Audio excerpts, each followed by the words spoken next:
La primera capital oficial de Estados Unidos bajo la Constitución fue Nueva York, no Washington D.C., y esa verdad casi se perdió entre carteles y monumentos.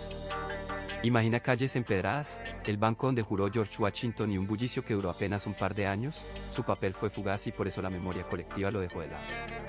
En este video te voy a mostrar, con mapas, fotos y anécdotas, por qué la capital se mudó, quiénes ganaron la narrativa y cómo los mitos, y algo de política, esconden lugares importantes, como cuando en una reunión familiar siempre se recuerda al invitado que trajo la torta y no al que pagó la gasolina. Al final entenderás en minutos cómo se escribe y se olvida la historia, y te vas a sorprender con detalles que nadie te contó en clase. Origen del enigma, ¿cuál fue la primera capital? La ciudad que se reconoce comúnmente como la primera capital federal bajo la Constitución es Nueva York, porque allí se instaló el gobierno nacional recién creado y el primer presidente tomó posesión ante el edificio conocido hoy como Federal Hall.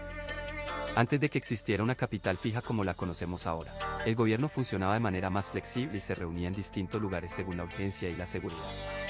Otros centros políticos importantes, como Filadelfia, habían sido sedes del Congreso en etapas anteriores, por lo que la idea de la primera capital puede parecer más una etiqueta que una verdad única y absoluta.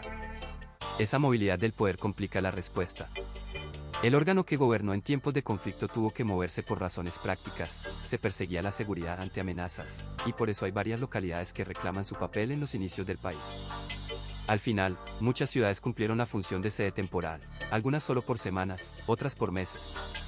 Por eso la memoria colectiva suele preferir un único nombre que simbolice continuidad, y ese lugar terminó siendo Washington D.C. Además, la narrativa escolar y cultural tiende a simplificar.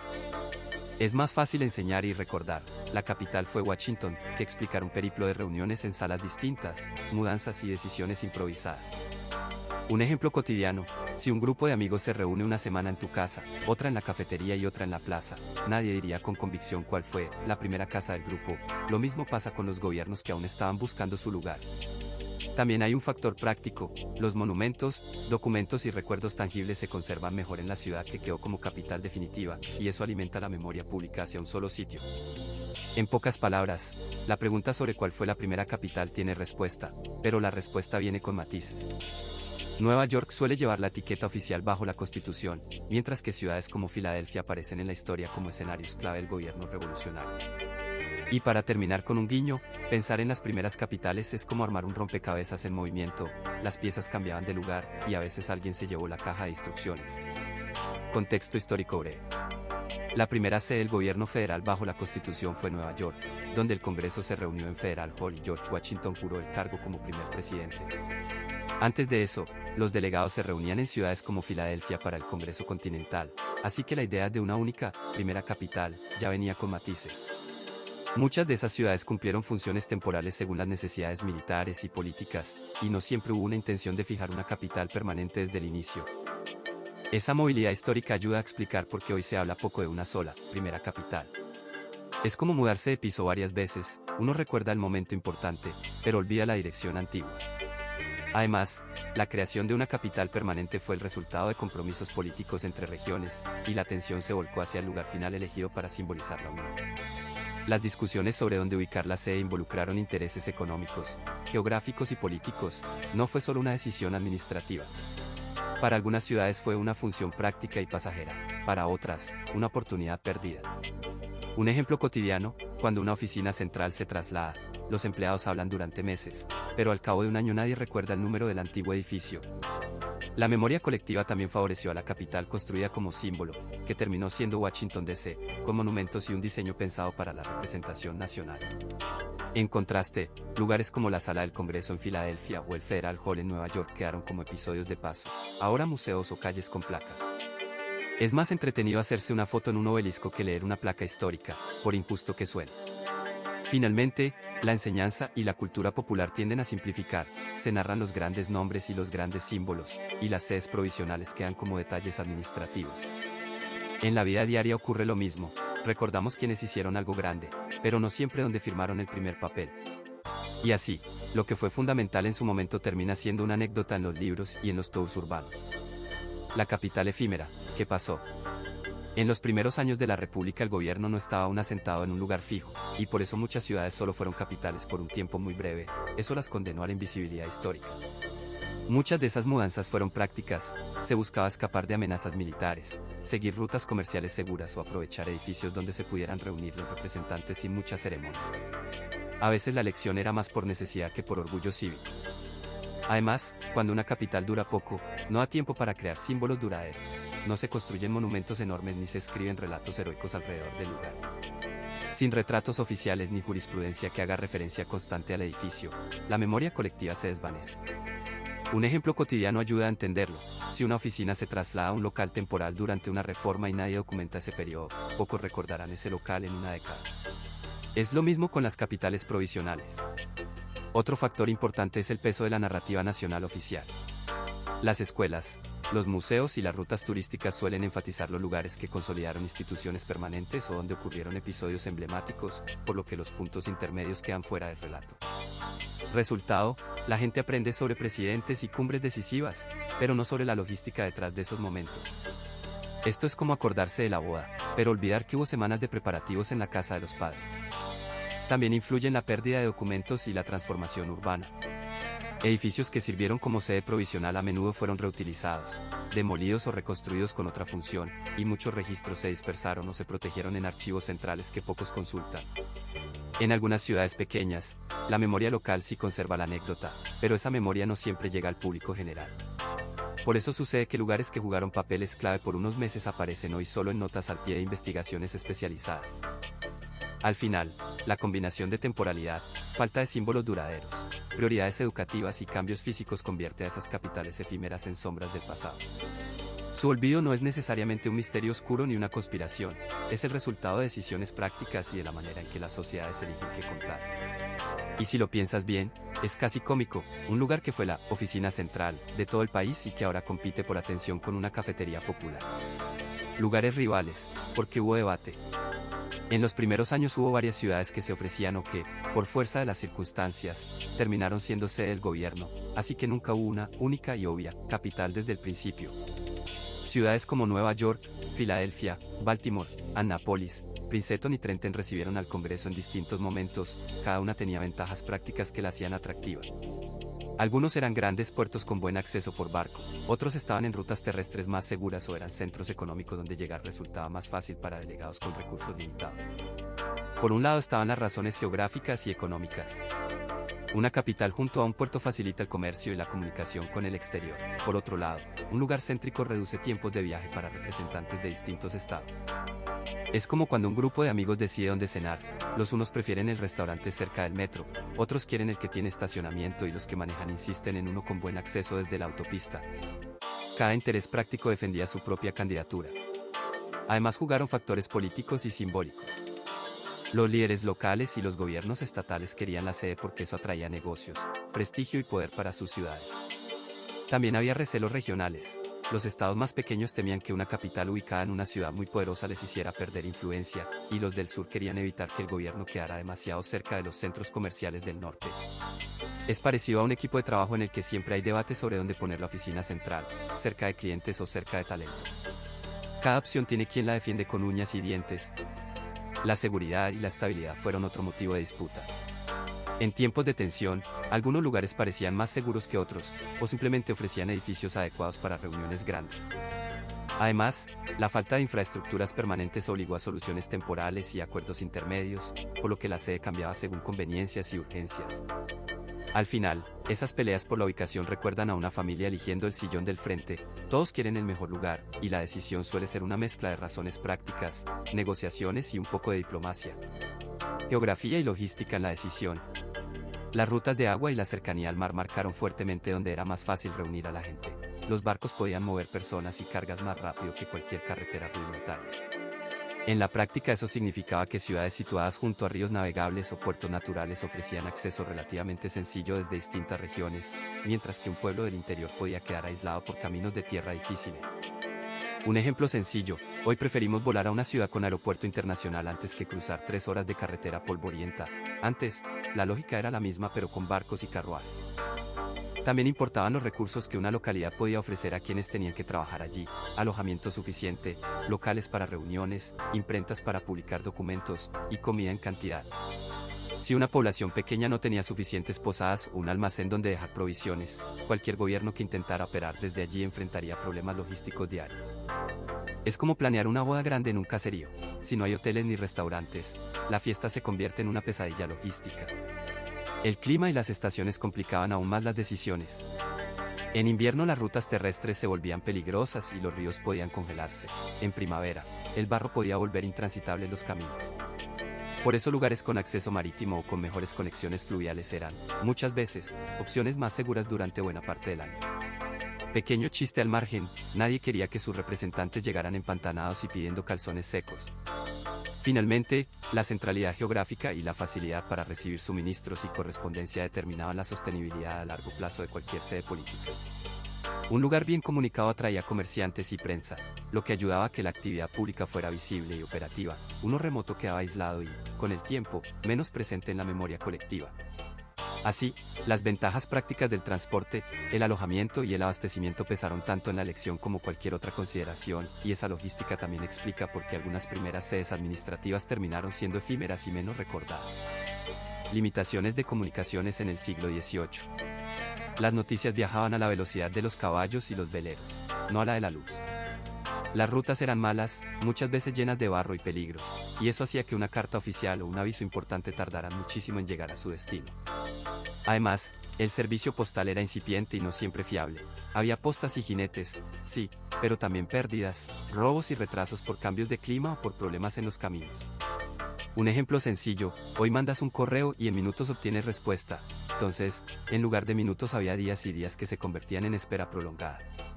Los gobiernos y las autoridades dependían de mensajeros que debían recorrer distancias largas a pie, a caballo o en carruaje. A la hora de coordinar decisiones, eso complicaba todo. En la práctica, un gobernador que necesitaba la confirmación de un autocomado tenía que esperar a que llegara un mensajero confiable, y si el mensajero se enfermaba o el camino estaba cortado por lluvia, la decisión se congelaba. En la vida cotidiana, es como si para coordinar una reunión familiar hoy tuvieras que enviar a alguien en bicicleta a cada casa y esperar su regreso para saber si de acuerdo. Los periódicos existían, pero se imprimían con menos frecuencia y circulaban solo en ciertas ciudades. Muchas noticias eran recogidas, recortadas y reimpresas de otros periódicos, por lo que la información podía quedar desactualizada o distorsionada. Además, no todas las zonas tenían acceso a esos impresos. La gente confiaba más en charlas en la plaza, pregoneros y cartas escritas a mano. Imagínate depender de un tablón de anuncios en lugar de un teléfono. El rumor corre, la verdad tarda en llegar y los malentendidos abundan. Un toque de humor era el equivalente histórico de esperar una actualización que, al llegar, ya nadie recuerda por qué importaba. También pesaba la seguridad de los mensajes. Las cartas podían ser abiertas, robadas o perdidas en el camino, y por eso se recurría a sobres lacrados, sellos personales o mensajeros de confianza. Cuando la información era delicada, se prefería la comunicación cara a cara. Sin embargo, desplazarse implicaba más tiempo y gastos. En fin, la mezcla de caminos difíciles, mensajería lenta, prensa limitada y riesgos de pérdida formaba un sistema en el que la comunicación era un proceso laborioso. Así se vivía, con paciencia, confianza en redes locales y mucho seguimiento presencial, recursos que hoy nos parecen casi adorables por lo arcaicos. La narrativa nacional emergente. La primera capital bajo la Constitución fue Nueva York, donde el Congreso sesionó en Federal Hall. Esa realidad concreta suele perderse dentro de una historia nacional que prefirió símbolos más sencillos y poderosos. El país, en su intento por crear una identidad común, seleccionó imágenes fáciles de recordar, la figura de George Washington, el edificio del Capitolio en la capital permanente y el mar lleno de monumentos. Son símbolos prácticos, entran bien en postales y lecciones escolares. La selección de símbolos funciona como un filtro. Los libros de texto y los recorridos turísticos repiten una narrativa compacta porque así es más fácil enseñar y vender la idea de unidad. Por ejemplo, muchos estudiantes visitan museos en la ciudad capital y ven al presidente fundador en monedas y estatuas. Todo esto refuerza una historia centralizada. A nivel cotidiano, la foto en el Monumento Nacional pesa más que la visita a lugares como Federal Hall, que queda como un apunte interesante en un capítulo más largo. También influyen decisiones políticas y prácticas. Cuando los líderes y las instituciones desean proyectar permanencia y legitimidad, tienden a concentrar la memoria en un sitio fijo, en lugar de explicar mudanzas y soluciones provisionales. Eso hace que ciudades que realmente fueron importantes al principio queden en segundo plano. En la vida diaria sucede lo mismo, solemos quedarnos con la casa bonita donde crecieron nuestros hijos y olvidamos el primer piso donde apenas cabíamos. Es más cómodo narrar una sola casa. El resultado es una narrativa nacional emergente que privilegia simplicidad sobre detalle. Afortunadamente, hay movimientos locales, museos pequeños y guías apasionados que rescatan esas historias menos contadas, organizan visitas, recreaciones y materiales didácticos que devuelven voz a los lugares olvidados. Si se piensa en la educación y en el turismo como herramientas, se ve que un cambio relativamente sencillo, más excursiones a distintos sitios y materiales que compare, puede enriquecer la memoria colectiva. Y además, es más entretenido, conocer varios escenarios es como armar un rompecabezas en lugar de mirar solo la pieza grande. El papel de los documentos fundacionales. Las reglas escritas que crean un país, la Constitución, estatutos y acuerdos, concentran la atención en las normas y no tanto en los lugares donde se votaron o firmaron. Esto sucede porque esos textos son la base legal que endurece decisiones y organiza el poder. Se estudian, se citan en tribunales y sirven de referencia cuando hay disputas. Un buen ejemplo cotidiano, cuando dos vecinos discuten por una puerta, nadie recuerda la casa donde se firmó el acuerdo verbal, lo que importa es el contrato firmado. Lo mismo pasa a mayor escala con los documentos fundacionales. En el día a día de la memoria colectiva, los documentos son fáciles de transmitir. Los libros de texto reproducen párrafos emblemáticos y frases que se vuelven lemas, mientras que un edificio concreto queda fuera de las páginas. Además, los originales suelen guardarse en archivos o museos, protegidos tras vitrinas, y eso concentra la atención en el papel y en su contenido. Por ejemplo, mucha gente visita una sala donde se exhiben firmas históricas, pero pocos hacen el recorrido para ver la sala de reuniones donde se discutieron los textos. Es cómodo y seguro mirar el papel. Los documentos fundacionales también crean marcos legales que sobreviven cambios de lugar. Cuando una institución decide mudarse, lo que sigue vigente son sus leyes y procedimientos, no la dirección física. Así, los historiadores del derecho y los jueces vuelven una y otra vez al texto para resolver ambigüedades. Piensa en un contrato de alquiler. Si el dueño cambia de oficina, el contrato sigue siendo el mismo, la ciudad donde se firmó pierde protagonismo frente a las cláusulas. Y eso explica por qué la memoria pública prioriza el documento. Finalmente, la comunicación política y escolar refuerza esa tendencia. Los debates públicos citan artículos o cláusulas, se analizan palabras exactas y se imparten lecciones sobre derechos y deberes. Esas discusiones generan símbolos compartidos más potentes que la geografía de una sede provisional. En la vida diaria pasa algo parecido, cuando buscas evidencia para algo, vas al documento, no al lugar. Con un toque de humor, podríamos decir que la gente prefiere leer la receta que visitar la cocina, y las recetas, en este caso, son los documentos fundacionales. Como la historia oficial se consolida. En las escuelas públicas y privadas de Estados Unidos, los libros de texto y los estándares estatales marcan qué historias se cuentan y cuáles quedan en los márgenes. Los estados controlan gran parte del currículo, y las editoriales privadas elaboran los materiales que luego son revisados y aprobados por comités escolares o consejos estatales. Esto significa que si una narrativa no recibe ese visto bueno, difícilmente llegará de forma masiva a las aulas. Un ejemplo sencillo, si en el colegio solo se estudia la lista de presidentes y algunas batallas famosas, los lugares menos promocionados no entran en la memoria colectiva de los estudiantes.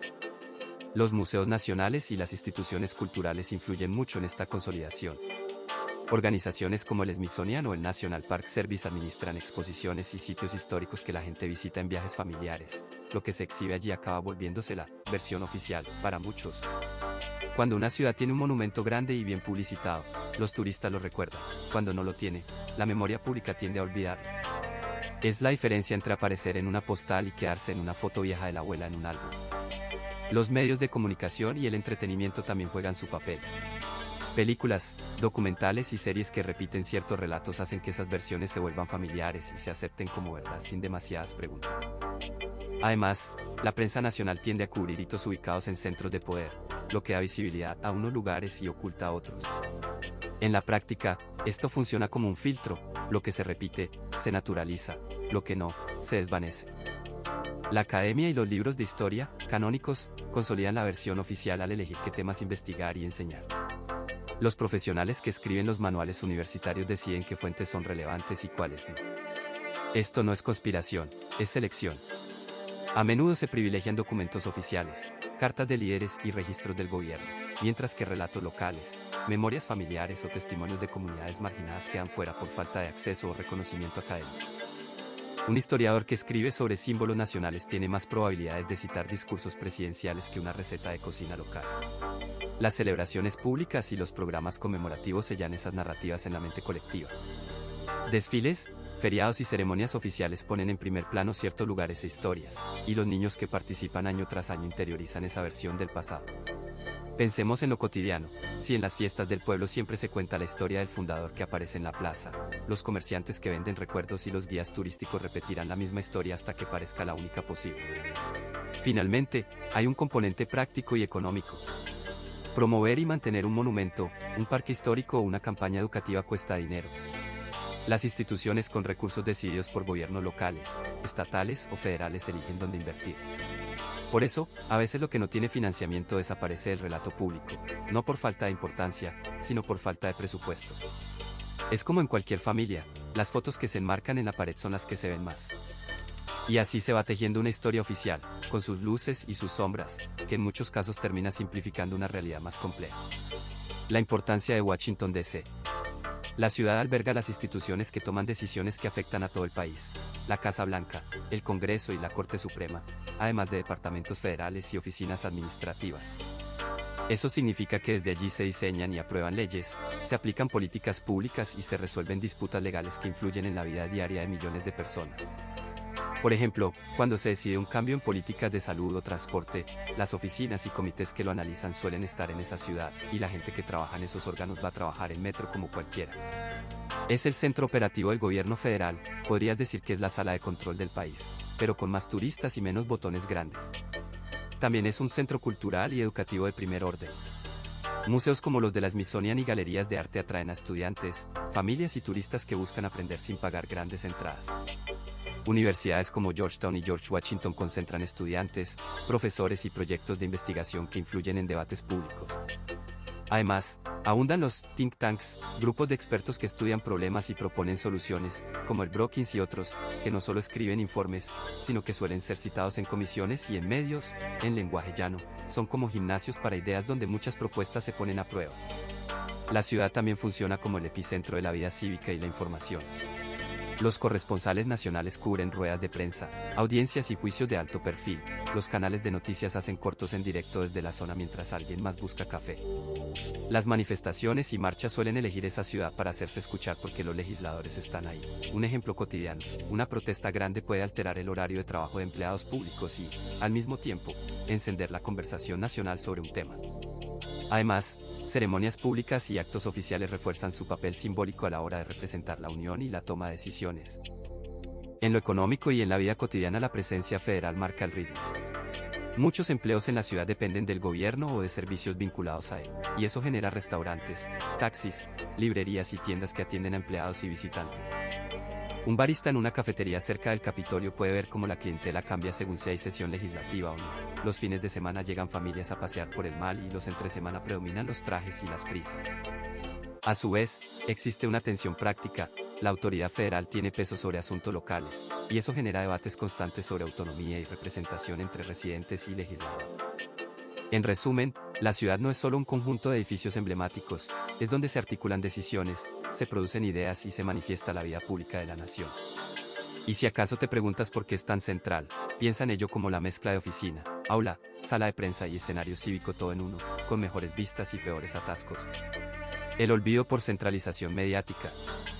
Los grandes medios nacionales tienden a concentrar su atención en las ciudades donde se toman las decisiones y en los asuntos que generan más movimiento político o económico. Eso hace que los temas locales, incluso si son importantes desde el punto de vista patrimonial, queden fuera de radar.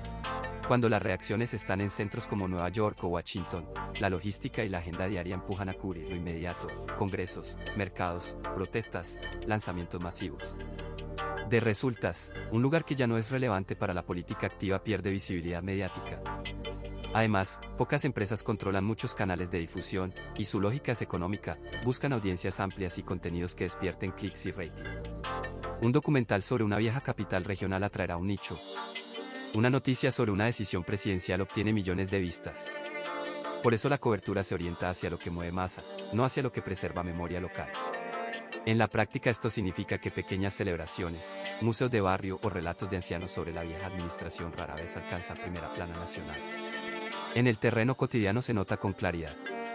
Un festival en la antigua capital aparece en el periódico regional y en redes de los vecinos, pero no en los noticieros nocturnos. La nota se queda en la hemeroteca local. Los docentes o periodistas que buscan material de fácil reproducción recurren a fuentes centralizadas y populares, y así se refuerza el ciclo: lo que no sale en los grandes medios no entra en las agendas educativas ni en las grandes plataformas digitales. El resultado es una memoria colectiva fragmentada, donde solo lo que la centralidad decide importa.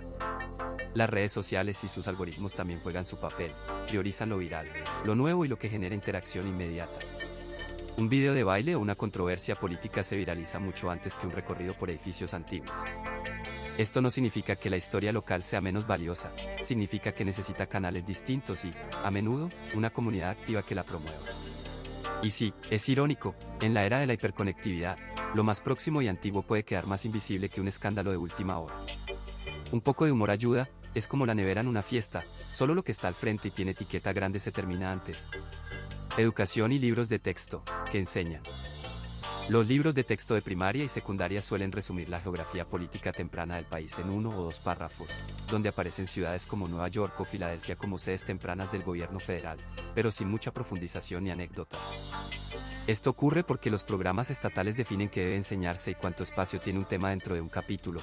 En la práctica, la prioridad recae en conceptos amplios: la Constitución, la separación de poderes y los grandes personajes. Un alumno normal verá más mapas simplificados y recuadros con definiciones que una narración detallada sobre movimientos administrativos entre ciudades. La necesidad de preparar estudiantes para exámenes estandarizados también moldea el contenido.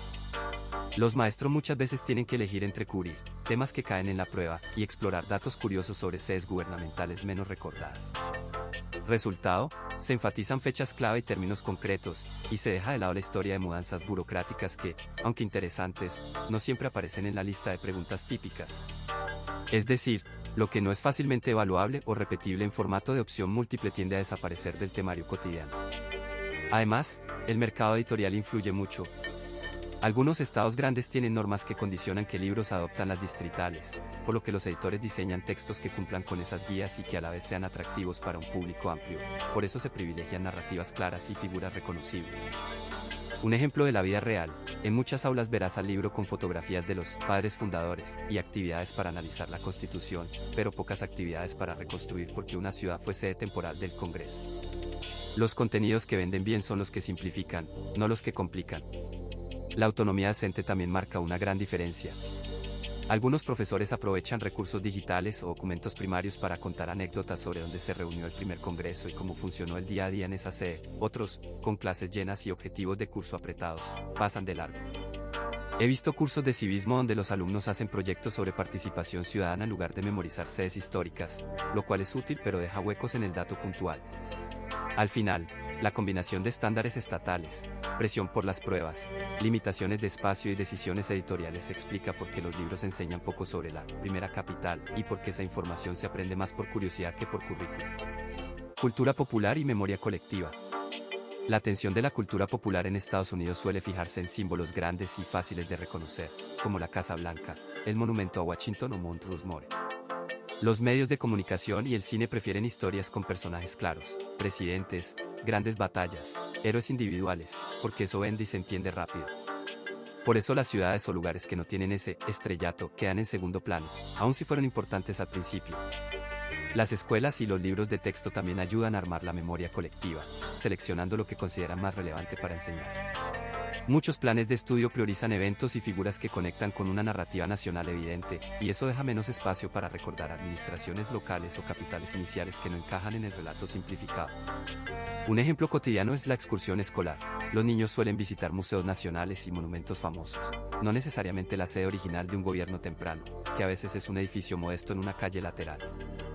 En la cultura popular hay además un problema de visibilidad y mercadeo. Las ciudades que se consolidaron como símbolos reciben inversiones en museos, señalización turística y eventos que mantienen su presencia en la memoria colectiva. Mientras tanto, la primera capital puede depender de pequeñas asociaciones históricas y de voluntarios que organizan recreaciones y colocan placas conmemorativas. Son esfuerzos valiosos, pero con menos alcance mediático.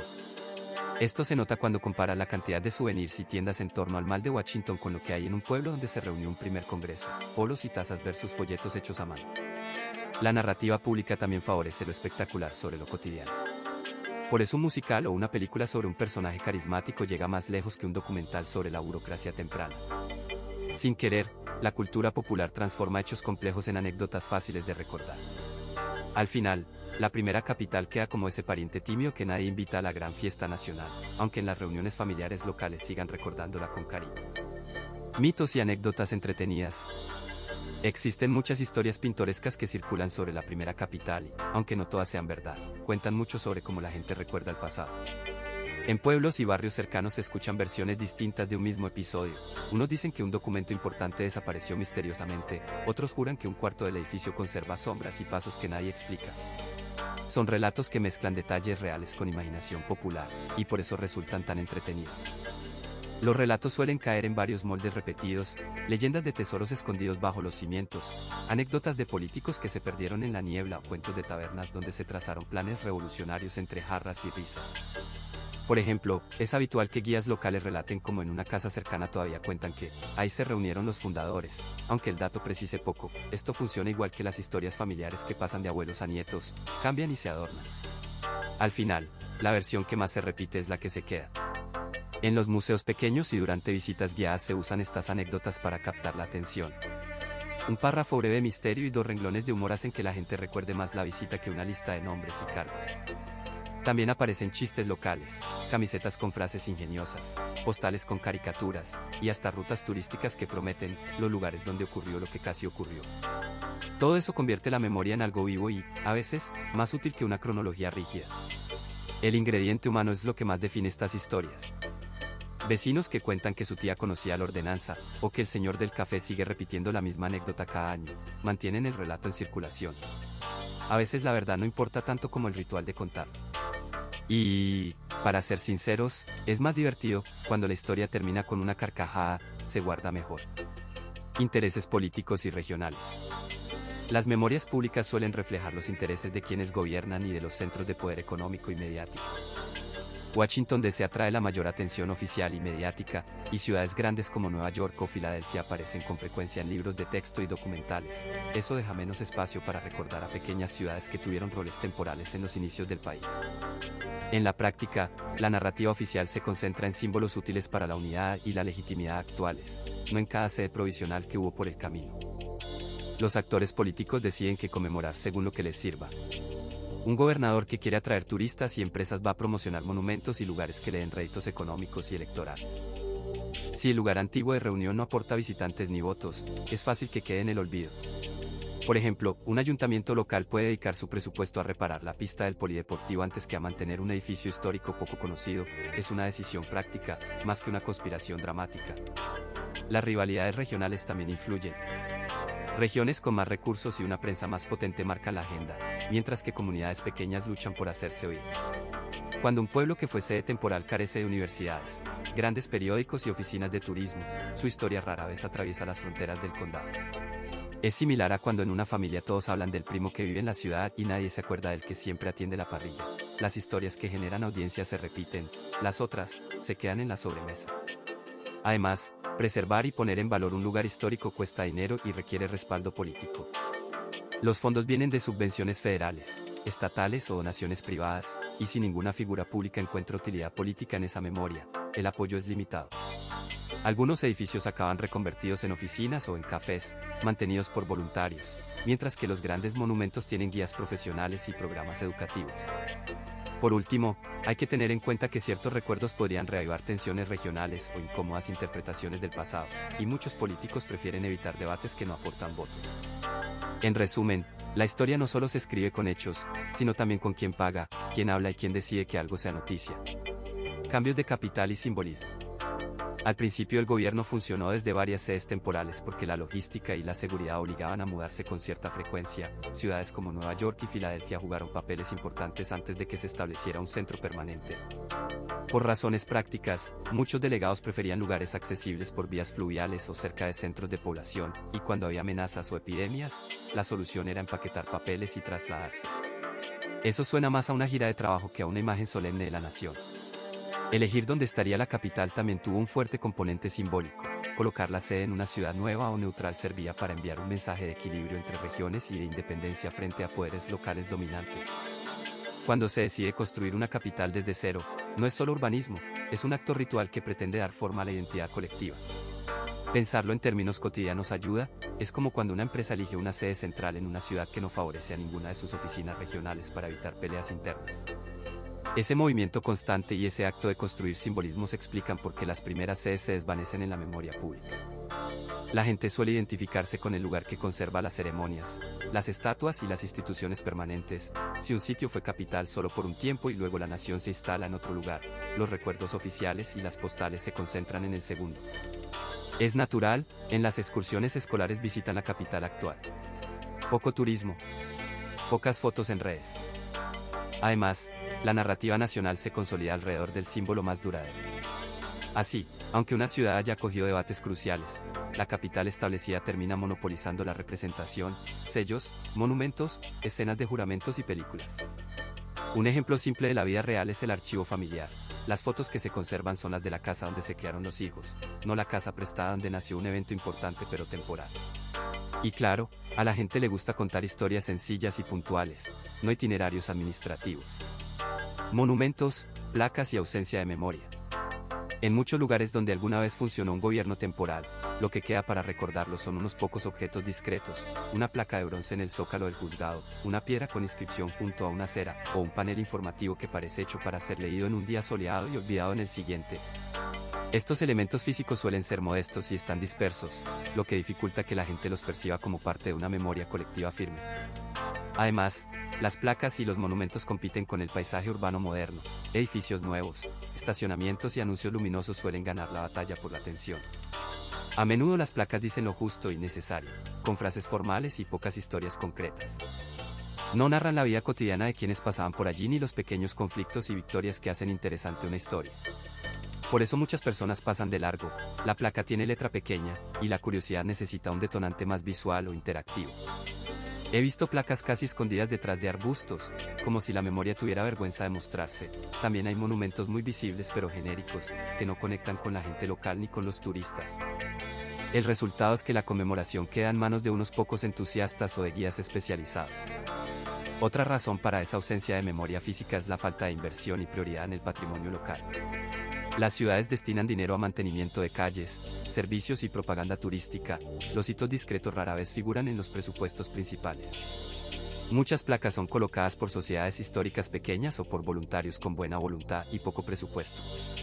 Si no hay señalización atractiva, arreglos paisajísticos o integración en rutas turísticas, es fácil que el lugar desaparezca del mapa mental de la comunidad.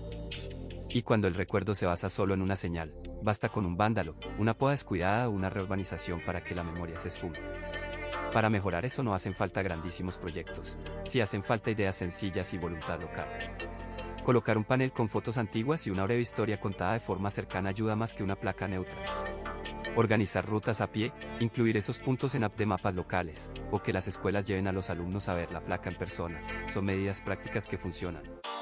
También, un poco de humor en la señalización, un rótulo que diga, este lugar no es famoso, todavía, puede atraer miradas. En la práctica, la memoria pública florece cuando la conmemoración es visible, accesible y vinculada a la vida cotidiana. Sin eso, incluso el monumento más respetable termina siendo un adorno que nadie comenta en la sobremesa. Archivos y fuentes dispersas. Los documentos relevantes sobre esa primera capital se reparten entre archivos nacionales, estatales y locales, además de colecciones privadas y museos pequeños. Por ejemplo, actas de ayuntamientos pueden estar en el juzgado del condado, mientras que cartas de familias aparecen en cajas olvidadas en áticos o en las estanterías de una sociedad histórica local. A veces los periódicos que cubrían la vida pública quedaron solo en microfilmes dentro de bibliotecas universitarias, otras veces están digitalizados y accesibles, pero sin una guía clara para encontrarlos. Muchas instituciones usan catálogos diferentes y nombres distintos para los mismos tipos de documentos, lo que complica la búsqueda. Un mismo expediente puede figurar como acta, registro o simplemente papeles privados, según la institución. Eso obliga a probar múltiples rutas de consulta. Además, la conservación varía. Algunos papeles están bien catalogados y escritos, y otros solo tienen una etiqueta manuscrita en una caja polvorienta. Resultado, lo que debería ser una historia coherente queda fragmentada en pistas que hay que juntar. Para un investigador o un aficionado resulta cansado pero divertido. Hay que contactar oficinas municipales, llamar a sociedades históricas y a veces visitar iglesias para revisar registros matrimoniales o bautismos. Un ejemplo práctico, hallar una carta a un funcionario local puede requerir pedir una copia al archivo estatal y, a la vez, revisar la colección de una familia que negoció la carta original como herencia. En la práctica esto significa viajes, correos electrónicos interminables y, sí, paciencia. Las herramientas digitales ayudan, aunque no lo solucionan todo. Bases de datos nacionales y catálogos en línea permiten localizar referencias, pero muchas colecciones pequeñas ni siquiera están indexadas. Por eso conviene combinar búsquedas en línea con consultas directas. Escribir a un bibliotecario puede ahorrar horas de indagación, y a veces un voluntario local te responde con una foto rápida de un documento. Un consejo útil, preguntar siempre por colecciones no catalogadas. Muchas joyas están fuera del sistema formal. Al final, la dispersión de fuentes hace que la historia se cuente poco porque requiere tiempo y recursos para reconstruir. No es que falten documentos, lo que falta es alguien dispuesto a armar el rompecabezas. Y si no tienes tiempo, siempre puedes contratar a un investigador local, es una opción práctica y menos dolorosa que buscar en 100 áticos. Investigaciones recientes y redescubrimientos. Investigadores han reabierto archivos y vuelto a examinar mapas y cartas antiguas para ubicar con más claridad dónde estaban los edificios y las plazas vinculadas a la primera capital. Al comparar documentos guardados en bibliotecas estatales, archivos universitarios y colecciones privadas, han encontrado descripciones y referencias que habían pasado desapercibidas por décadas. Muchas de esas pistas estaban en notas marginales, listas de impuestos o diarios personales que nadie había puesto en contexto. Ahora se cotejan con mapas modernos para reconstruir la escena original. El trabajo no es solo para especialistas, estudiantes y voluntarios de comunidades locales participan revisando microfilms o transcribiendo manuscritos en proyectos digitales, lo que facilita que más ojos detecten detalles importantes. En terreno, arqueólogos y especialistas en conservación han combinado métodos sencillos con tecnología accesible para redescubrir restos materiales. Por ejemplo, se usa un equipo que envía ondas al suelo y muestra si hay estructuras enterradas sin necesidad de cavar. Así se evitan daños y se decide dónde hacer intervenciones. También se digitalizan restos y se hacen modelos en 3D para que cualquiera, desde un curador hasta un vecino curioso, pueda ver cómo era un edificio sin tocarlo. Estas técnicas han permitido encontrar cimientos, fragmentos de cerámica y elementos cotidianos que hablan de la vida diaria, y esos hallazgos hacen que la historia deje de ser solo fechas y se convierta en objetos con nombre propio. Además, los redescubrimientos no vienen solo de excavaciones o archivos viejos. Las memorias orales y las tradiciones locales han resultado claves. Vecinos mayores recuerdan relatos transmitidos por familias, señalan lugares donde siempre hubo ruinas o conservan fotografías familiares con fondos que ahora se reinterpretan. En muchos proyectos activos hay sesiones de recolección de testimonios y talleres comunitarios. Un ejemplo sencillo, alguien encuentra una foto en el álbum de la abuela y esa imagen permite identificar una calle o una fachada que los mapas modernos mostraban cambiada. Así, una pieza familiar se vuelve evidencia histórica. Finalmente, la difusión y la educación están cambiando la percepción pública. Museos pequeños, rutas patrimoniales y recursos en línea traducen esos hallazgos a formatos accesibles. Podcasts, videos cortos, folletos con fotos antiguas y actuales. Esto facilita que escuelas locales integren el tema en clases, o que guías turísticos incluyan el sitio en recorridos, y ayuda a que la gente entienda por qué antes se habló poco del lugar. A veces la recuperación es lenta y con burocracia, pero también hay anécdotas divertidas, voluntarios que descubren un ladrillo marcado mientras plantaban un árbol en un parque, o estudiantes que al digitalizar una carta hallan una dirección olvidada. Detalles así humanizan la investigación y permiten que la primera capital vuelva, poco a poco, al habla cotidiana. Turismo y marketing histórico. El turismo histórico en Estados Unidos tiende a concentrarse en lugares que ya tienen una marca clara y una experiencia fácil para el visitante. Sitios como el National Mall en Washington, Independence Hall y la Campana de la Libertad en Filadelfia, o recorridos consolidados como el Freedom Trail en Boston, se llevan buena parte de la atención porque los turistas los identifican de inmediato y los guías turísticos los incluyen en casi todos los paquetes. Esto crea una especie de círculo, más promoción lleva más visitantes, y más visitantes justifican más inversión en la promoción. Las pequeñas poblaciones o lugares que fueron capitales por poco tiempo suelen carecer de la infraestructura turística necesaria.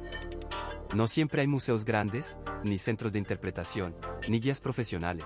A veces solo hay una placa en la plaza central. Si vas con niños o con personas mayores, valoras mucho que haya baños, cafetería y transporte. Lo práctico gana.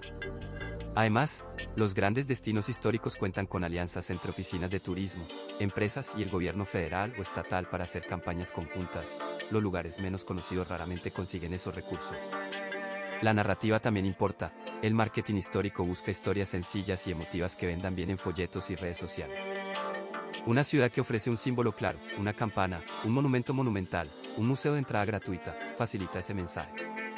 En cambio, una primera capital que no tenga un icono visual potente o cuya historia sea complicada de resumir queda relegada en favor de relatos más vendibles. Los promotores optan por rutas temáticas con varios puntos atractivos y, si el sitio antiguo no encaja en esa ruta, queda fuera del mapa turístico principal. Las soluciones de marketing son muy prácticas y a veces creativas. Algunas comunidades pequeñas han revitalizado su visibilidad con festivales temáticos, mapas interactivos y recreaciones históricas que atraen a grupos específicos. Otros ejemplos exitosos incluyen asociaciones con colegios y circuitos educativos que llevan estudiantes. También funcionan bien las apps con audioguías y las exposiciones pop-up en estaciones de tren. Un poco de humor local en las campañas ayuda, un eslogan ingenioso puede hacer que una plaza olvidada reciba atención. Pero para que eso ocurra hacen falta dinero, voluntad política y una historia fácil de contar. Sin esos tres elementos, el foco seguirán los grandes imanes turísticos. Comparaciones con otras naciones. En muchos países el traslado o la existencia de antiguas capitales permanece viva en la cultura cotidiana. Se ven museos, en placas en la calle y en el calendario de festivales municipales. Por ejemplo, cuando uno visita Bonn todavía encuentra memoriales y museos que explican por qué aquella ciudad fue el centro del gobierno durante décadas, y las escuelas locales incluyen ese capítulo en las excursiones. Así se mantiene la conversación pública. En Brasil, la mudanza a Brasilia quedó marcada por la arquitectura y por un relato político que se estudia y se debate en medios y universidades, lo que hace que la antigua capital no desaparezca del imaginario colectivo. Es sencillo, si hay edificios emblemáticos y relatos oficiales, la gente sigue hablando. Otros países optan por modelos diferentes que garantizan visibilidad continua. Sudáfrica, con varias capitales según la función, legislativa, ejecutiva, judicial, fomenta discusiones permanentes sobre el lugar del poder porque la gente vive la descentralización día a día. Hay gente que trabaja en una ciudad y vota en otra, y eso genera noticias, peleas políticas y chistes locales. En Turquía la decisión de convertir Ankara en capital moderna quedó reflejada en instituciones nuevas y en una historia nacional que se enseña en colegios, lo cual mantiene el tema en la esfera pública y en conversaciones de sobremesa.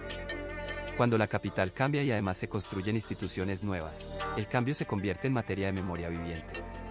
En lugares donde la antigua capital conserva valor cultural o turístico, su recuerdo se alimenta con facilidad.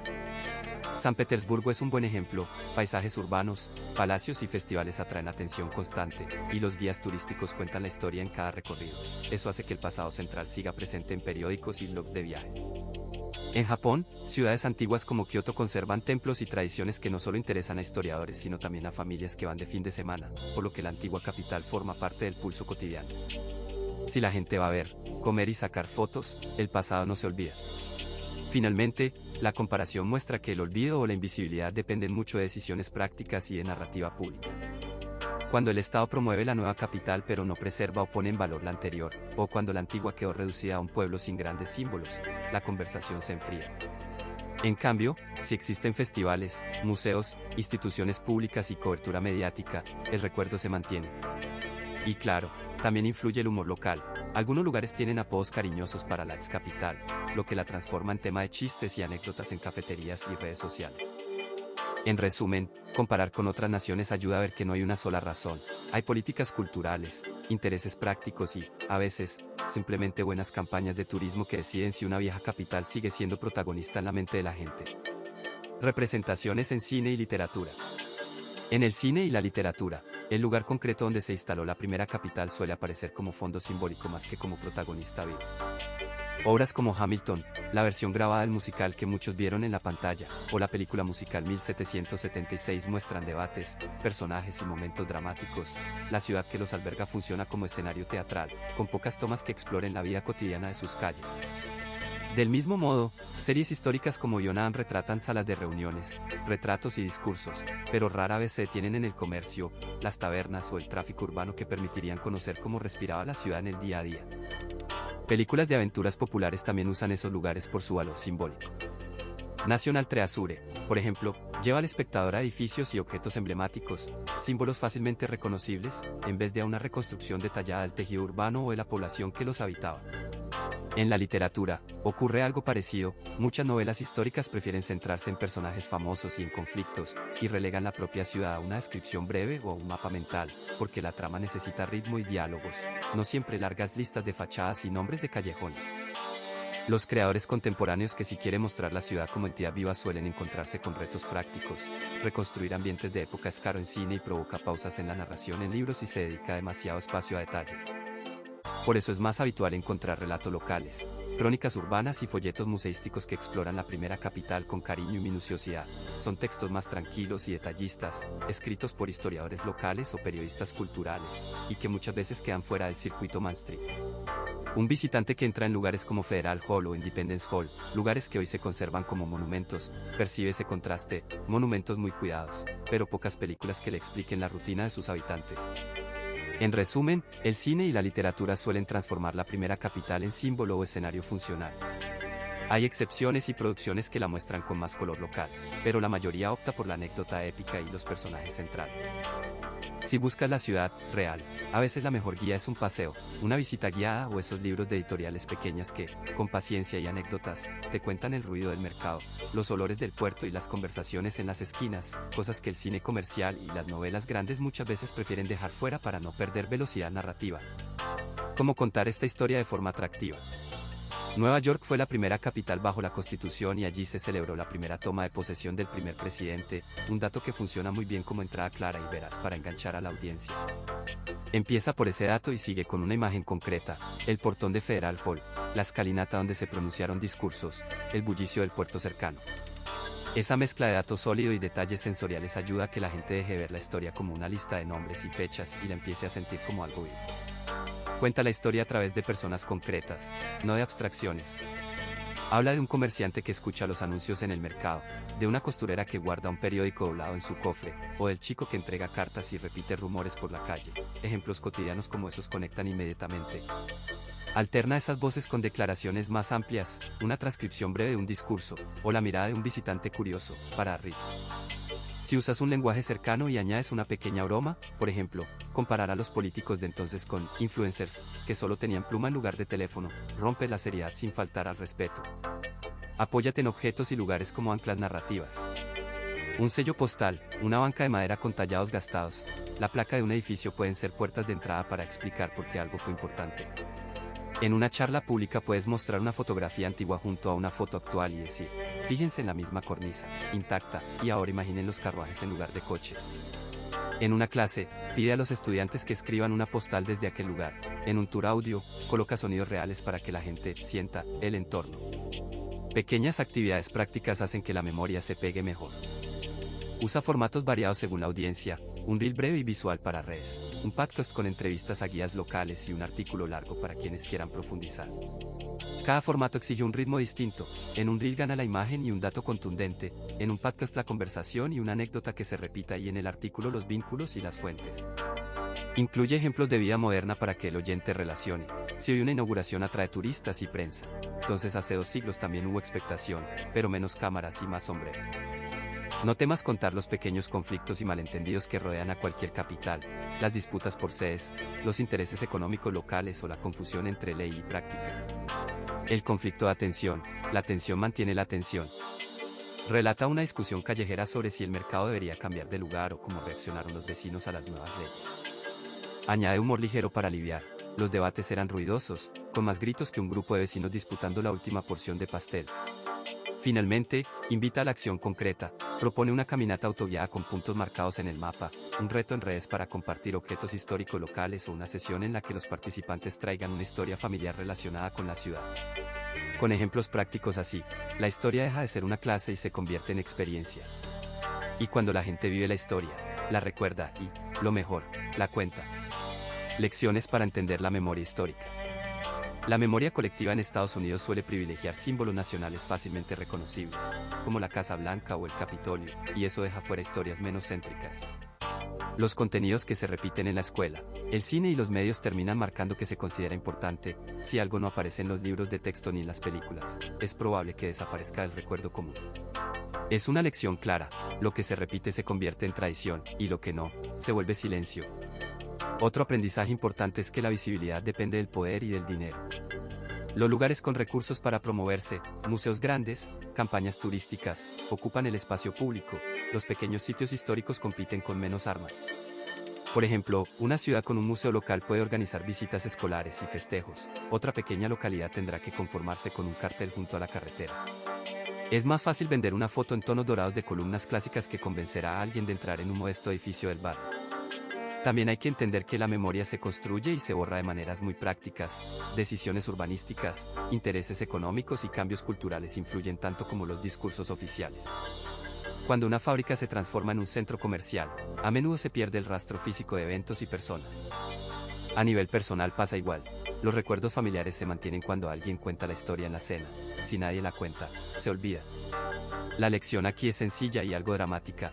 La conservación cuesta esfuerzo y dinero, y sin ambos, la memoria se desvanece. Finalmente, hay enseñanzas útiles para actuar hoy. Promover historias locales en las escuelas, apoyar pequeños museos y archivos comunitarios, e integrar relatos de grupos normalmente excluidos ayuda a enriquecer la narrativa nacional.